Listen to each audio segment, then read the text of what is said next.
on KVR News. We take a look at the rising number of DWIs on Halloween weekend. An update on Standing Rock. And students explain whether they think UT effectively promotes diversity. You're watching KVR News, your leader for live, local UT coverage.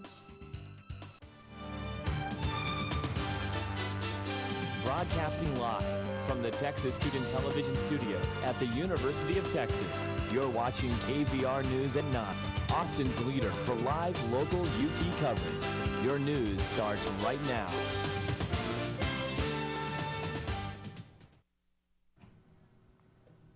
Good evening and welcome back to KVR News for Monday, November 7th. I'm Claudia Jimenez. And I'm Sean Dolan. Thank you for joining us. The murder case for the death of UT student Harika Weiser continues to be delayed. Officials found unknown DNA on Weiser's body in September, the early months of the investigation. The closing of APD's forensic lab caused the delay. The Department of Public Safety is helping process DNA samples from APD, including the sample found on Weiser's body. Lawyers have spoken to forensic technicians who say the sample should be finished any day now. The defendant, Mikael Kreiner's next hearing is set for December 8th. Police arrested 54 people for driving while intoxicated over Halloween weekend and Halloween Day. During this time period, police enforced a no-refusal policy. This means if a driver under suspicion of drunk driving refuses a breathalyzer test, police can request a search warrant for a blood sample. Last year, police arrested 41 people. This could be because of the extension of festivities with Halloween falling on a Monday. As the temperature continues to drop in North Dakota, Austinites came together to collect winter gear and medical supplies for those at Standing Rock. The volunteers set up the donation site at Resistencia bookstore. They filled the caravan and 2 cars with supplies and will drive to the campsite this week. We spoke to Greg Day, who helped organize the drive. Here is what he told us. There have been reports that a lot of stuff has shown up without any kind of specific purpose that helps people in the camp last through the winter. So the idea behind this supply drive was to get very specific supplies, specifically medical equipment, so that could be delivered to our medical contact who's been there since April. You know, while not everyone agrees with the construction of the Dakota pipeline, political analysts do agree that minority groups will have a large impact on the polls. Definitely, Sean. Here in Texas, both Hillary and Trump are looking to have the support of Latino and African American voters, especially since Texas is now considered a swing state. Our Jina Chung will have a political update coming up after the break.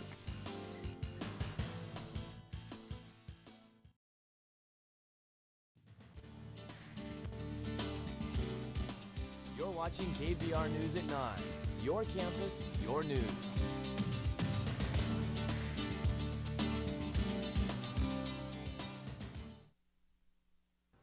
The FBI said there is no evidence of criminality in a review of Hillary Clinton's emails. The FBI investigative team reviewed a large volume of emails that were sent to and from Clinton while she was Secretary of State. The emails have been a huge topic of controversy during the campaign. Some of Clinton's supporters have expressed that the findings came a little too late, hurting her campaign deeply before Super Tuesday. How have Trump supporters reacted to this news? Well, Claudia, many of Trump's supporters have openly opposed the findings.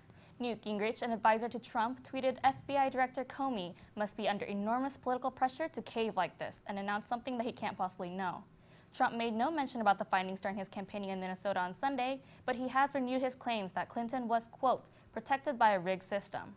Gina, there was some commotion during a Trump campaign in Nevada. What's been happening with the Donald Trump campaign? Donald Trump was rushed off a stage on Saturday by Secret Service agents during his campaign speech in Nevada. A man named Austin Kreitz shouted "gun" and caused members of the audience and Secret Service to believe there was a potential threat. Kreitz was detained and escorted out of the room by armed police officers, Secret Service agents, and SWAT officers. Kreitz told reporters that the incident was started when he raised a Republicans Against Trump sign, where he was assaulted by a group of people. No charges have been filed against Kreitz. Thanks, Gina. Election Day is almost here. Don't forget to watch TSTV's live coverage of Super Tuesday tomorrow at 8 p.m. We'll be back with more news after the break.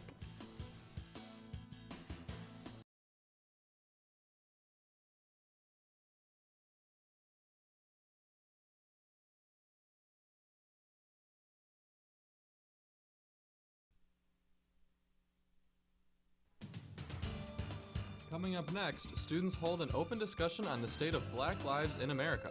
UT hosts its very own Asian American Film Festival. And Taco Bell comes back to campus. We'll have more coming up on KVR News.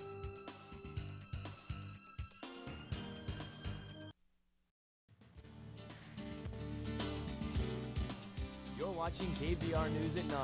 Your campus, your news.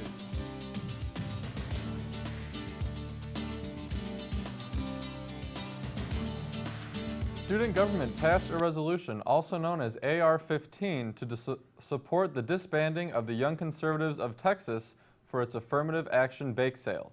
This decision comes after members of student government debated the resolution for almost an hour last Tuesday. The debate drew one of student government's largest audiences. Even though AR-15 was passed, it has no actual legal bearing. The fate of YCT comes down to the university administrators, who said YCT would not receive any punishment for exercising their freedom of speech. The Multicultural Engagement Center and UT's student government hosted My Black UT Matters. The event allowed black students a safe place to mourn and reflect on police brutality. Keynote speaker Kevin Coakley spoke about the trauma linked to cases of police brutality. Students also participated in facilitated discussions afterwards to think of ways to support the Black Lives Matter movement. The shooting that happened in September occurred. I was on campus and I had the Multicultural Engagement Center as a support, and so I thought, we have these resources, we have each other, like, let's make an event that really acknowledges the lives that are being lost in this modern day civil rights movement. Asian American film festivals are becoming more common across America. Our Walton-Gray Martin went out to one hosted on UT's campus. Austin has a wide variety of film festivals, one of which is the Asian American Film Festival, which in recent years has become increasingly popular. Today, the United States boasts many different festivals, from the Asian American International Film Festival in New York to the Asian American and Pacific Islanders Film Festival in San Jose, California. America has also seen a rise in Asian American TV shows like Off the Boat. However, in 2013 to 2014, Asian Americans made up only 5% of the roles in digital scripted shows and fell to 2% for cable scripted shows. Executive Director Tim Tsai had more to add. Minority filmmakers in general is definitely underrepresented in the industry. Earlier this year there was the Oscar So White controversy that kind of brought a spotlight to the lack of diversity in Hollywood. And so Asian Americans is a part of that. And so, you know, part of what we do, part of what we think is our mission is to try and, you know, showcase the work that Asian American filmmakers are doing. Although Asian Americans are not as represented as other groups, UT students are still excited about what the progress means. I think it's really nice. Yeah, it's convenient for me. Walton-Gray Martin, KVR News. The recently opened Inland Surf Park is temporarily closed for repairs after neighbors in the surrounding area complained about floods on their property. The park, opened October 7th, says it found damages under the lagoon. According to their Facebook page, Inland Park would drain the lagoon and make the needed repairs. The park expects to reopen later this week.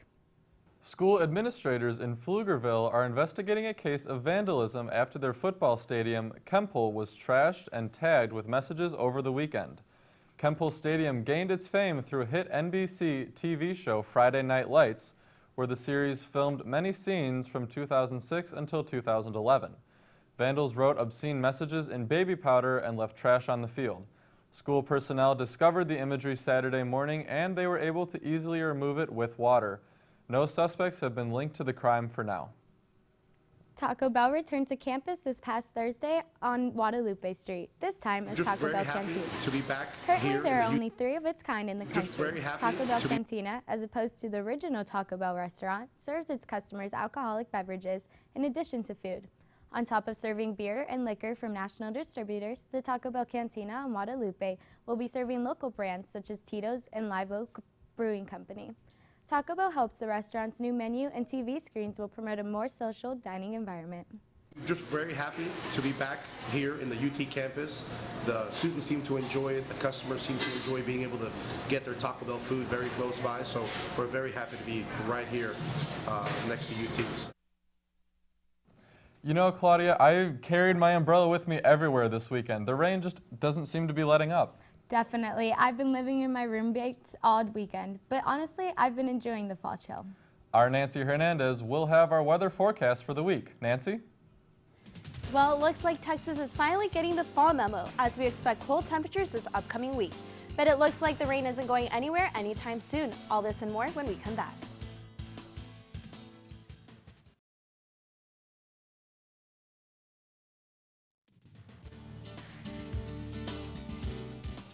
Have a news tip or story idea? Call the KVR News Tip Line, 475-8181.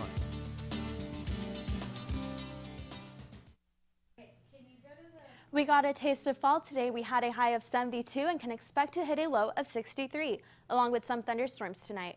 But don't put up your raincoat just yet. We have a 50% chance of rain Tuesday with a high of 72 and low of 60. It looks like things will remain pretty cloudy on Wednesday with a high of 67 and low of 57.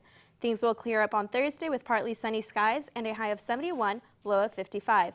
It looks like things will remain partly sunny throughout the weekend. Friday we have a near 72 and a cool night with a low of 55. Longhorns can plan to wear a light sweater to Saturday's game with a high of 72 and low of 54. Sunday has a high of 72 and low of 55. So ladies and gentlemen, we really only have to worry about frizzy hair the first half of the week and can enjoy the cooler temperatures the second half. Live from the Weather Center, Nancy Hernandez. Thanks, Nancy.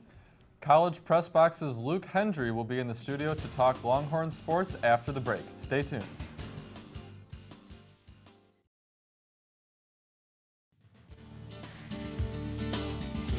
Now, KVR News at 9 Sports.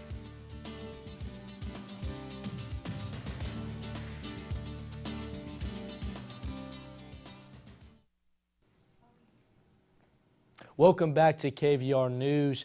Texas football battled under gloomy skies in Lubbock over the weekend as they took on Big 12 rival Texas Tech. Charlie Strong's program was looking for their first road win of the season. Texas fought hard on both sides of the ball and defeated the Red Raiders 45-37. And the story of the Texas victory was Deontay Foreman, who rushed for 341 yards and 3 touchdowns. His presence on the field has been critical for the Longhorns all season long. TSTV's own Jordan Sanchez was in Lubbock over the weekend, and he reports that Foreman, along with the Texas defense, were key in last week's Longhorn win. The Texas Longhorns picked up their first road win of the season as they dropped Patrick Mahomes and the Texas Tech Red Raiders 45-37. The thing you have to do with him is make him just move in the pocket. Don't let him sit in the pocket. And then once we got him to scramble, we was going to bring a guy to like Malik or just McCullough, one of our backers. We were going to chase him to the outside, and we did a really good job with Malik. We got some really good hits on him. The Texas defense weren't the only ones to lay down hits on Saturday, as junior running back Deontay Foreman continued to rumble his way to the record books. I had no idea he even had 300 yards. When you see the guy run down the field all game, it's just so impressive. And he says the O-line's on him, we're always on him as well, because we know what he can do, and he's on us. And so he's taking this offense to a different level, and he's going to keep taking it to the heights it is. And, we're very proud of him and how he finished the game. Deontay found the end zone 3 times as he finished with 341 yards, giving him his 10th consecutive 100-yard game. Foreman will look to tie the record this week set by Longhorn legend Earl Campbell, thanks to advice from his mentor, Ricky Williams. It means a lot. I talk to Ricky after every game pretty much, and he just tells me the things that I can do to get better. And I talked to him last week. He just told me just keep fighting, keep running hard. I try to go out there and just do that again today. And, so I got to text him today. Deontay wasn't the only offensive threat. His freshman wide receiver, Colin Johnson, posted a career-high 2-touchdown game. Just focusing on my route, what I had to do. And, Shane, he placed a good ball on both of them where only I can get it. So, shouts out to my man, Shane. Just build on this one. We know on this, we got a big one next week at home. And we just take this team here and just watch how it just continue just to grow together and develop together and become something special. Longhorns look to continue their winning ways as they head back home and start preparation for Big 12 powerhouse West Virginia. Jordan Sanchez, College Press Box. Texas faces the 20th ranked West Virginia Mountaineers this weekend at DKR. The Longhorns are undefeated at Memorial Stadium this season. What does the Texas program need to do best to knock off West Virginia and remain unbeaten at home? The Texas offense has been critical for the Longhorns' success all season, and I think as long as Sterling Gilbert's unit is able to put up some points against West Virginia, it allows for a young defense to make some mistakes. But if they are able to put up some points and then hold off a West Virginia offense. I think those are the two key things. It's been the story of Texas football season long. Score points and just limit the mistakes on defense. If they do those, I think they can keep up the unbeaten streak at DKR. All right, thanks for joining us, Luke. And now our Walton-Gray Martin has your entertainment news. What's new in Hollywood, Walton-Gray? Kid Cudi's post-rehab performance, more celebrities stand with the Dakota protesters, and a Hillary Clinton rally turned concert. Stay tuned, we have all this coming up after the break.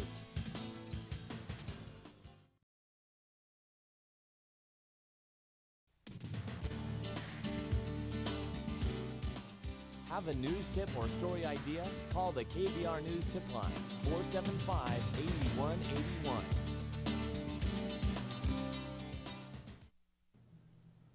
It's been over a month since the man on the moon admitted himself into rehab for chronic depression and suicidal urges.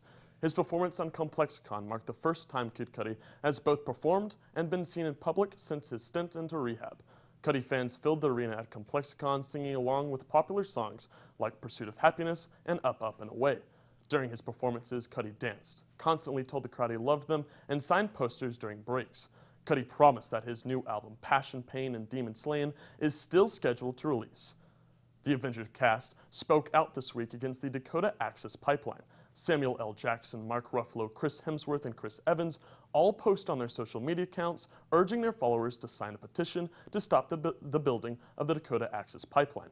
This comes after Divergent star Shailene Woodley was arrested for her involvement in the pipeline protests. Ruffalo posted pictures from the protests with Standing Rock Sioux Tribe and other nations at the Rock on Instagram with the caption, "Peaceful Protests." Woodley commended Ruffalo and the rest of the Avengers cast later on Twitter, saying, "Good to see more people standing up."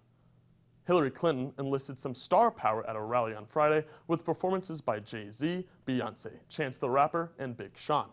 The Democratic candidate held the rally-turned-concert to gain excitement for Election Day. Performers urged the audience to head for the polls on Tuesday and advocated for Clinton's campaign. Beyonce previously attended a Clinton campaign in New York City, but Friday marks her first performance for the candidate. Trump responded to the concert, saying that he doesn't need performers to campaign for him. Thanks, Walton-Gray, and thank you for tuning in. For updates throughout the week, you can follow us on Twitter at KVR News. I'm Sean Dolan. And I'm Claudia Jimenez. Stay tuned for College Press Box up next on Texas Student Television. Have a great night.